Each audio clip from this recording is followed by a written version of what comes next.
এই ভিডিওতে আমরা মিশ্রণ সংক্রান্ত একটি গুরুত্বপূর্ণ সমস্যার সমাধান করব।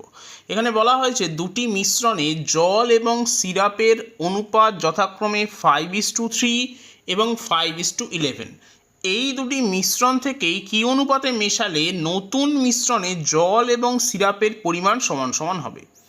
এই জাতীয় সমস্যার সমাধান আমরা একটি ট্রিকের সাহায্যে খুব কম সময়ে করতে পারি। এখন দুটি মিশ্রণে জল এবং সিরাপের অনুপাত 5:3 এবং 5:11।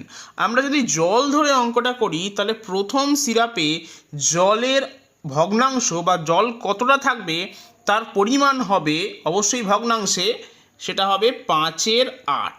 কি করে পেলাম? জলের সঙ্গে যুক্ত অনুপাতের পদটা নিলাম আর নিচে নিলাম 5 + 3 8। দ্বিতীয় সিরাপে জলের ভগ্নাংশ হবে 5/16। এখন যেহেতু যখন আমরা মিশ্রণ দুটোকে মেশাচ্ছি সেই মিশ্রণে জল এবং সিরাপের পরিমাণ সমান সমান, তাই জলের পরিমাণও হবে হাফ, সিরাপের পরিমাণও হবে হাফ। আমরা লিখব জলের পরিমাণ হাফ, ঠিক এদের মাঝখানে একটু নিচে। এরপর আমরা ফার্স্ট স্টেপে 5/8 থেকে 1/2কে বিয়োগ করে 5/16 তলায় লিখব। এখন যদি আমরা 5/8 থেকে 1/2 বিয়োগ করি তাহলে আমরা পাবো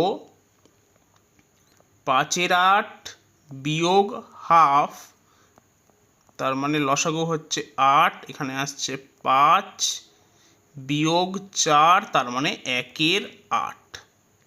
তাহলে আমি ঠিক 5/16 তলায় লিখছি 1/8কে। এর পরবর্তী স্টেপে আমরা হাফ থেকে 5/16কে বিয়োগ করব এবং সেটাকে লিখব 5/8 তলায়। এখন যদি আমরা হাফ থেকে 5/8 বিয়োগ করি, 5/16 যদি আমরা বিয়োগ করি তাহলে আমি পাবো লসাগু হবে এখানে 16, তাহলে এখান থেকে আসছে 8, এখান থেকে আসছে 5, তার মানে আমি পাচ্ছি 3/16। তাহলে আমরা এই 3/16কে লিখব ঠিক 5/8 নিচে, 3/16। এখন আমার নির্ণয় অনুপাত হবে 3/16:1/8, তার মানে 3/16 × 8, কাটাকুটি করলে পাচ্ছি নিচে 2, তাহলে আমার অ্যান্সার হবে 3:2। তাহলে সঠিক উত্তর হবে অপশন বি, 3:2।